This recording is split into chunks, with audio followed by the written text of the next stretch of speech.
Dan, we've covered a lot of ground. So, we start in some ways with Mama Day's Pulitzer Prize winning work, and we headed quickly up into the future here. All of a sudden we're looking at sci-fi animations by Joseph Erb, we're looking at graphic novels, we're looking at comics by Aragon Starr, the work of Emily Bowen Cohen.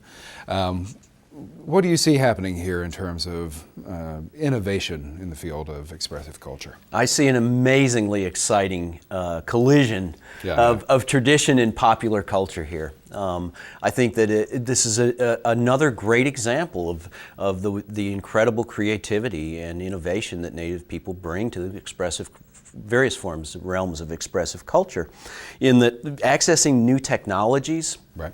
Some of the more exciting work that I see ongoing in Oklahoma, largely in communities, largely community initiatives, are programs to put technology, to build capacity, particularly among youth and youth audiences, so that they're well prepared, they're well armed to take full advantage of various technologies and creative forms, to continue to tell these stories and to continue these aspects of history and language. So, video workshops, putting cameras in the hands of students. And or teaching iPhones even? iPhones. Yeah, right. Again, I think some of the amazing work that's being done in language retention and perpetuation initiatives.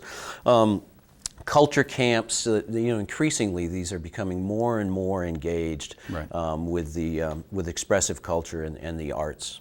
Yeah, well, hopefully we can continue to make the University of Oklahoma too one of the great places where people can collide and get this fantastic material coming out of it. I couldn't agree more. We have so many programs, I think, that are doing a better job with each and every year of bringing Native students in film and video and in studio and art history, and it just goes on and on. Yes, indeed.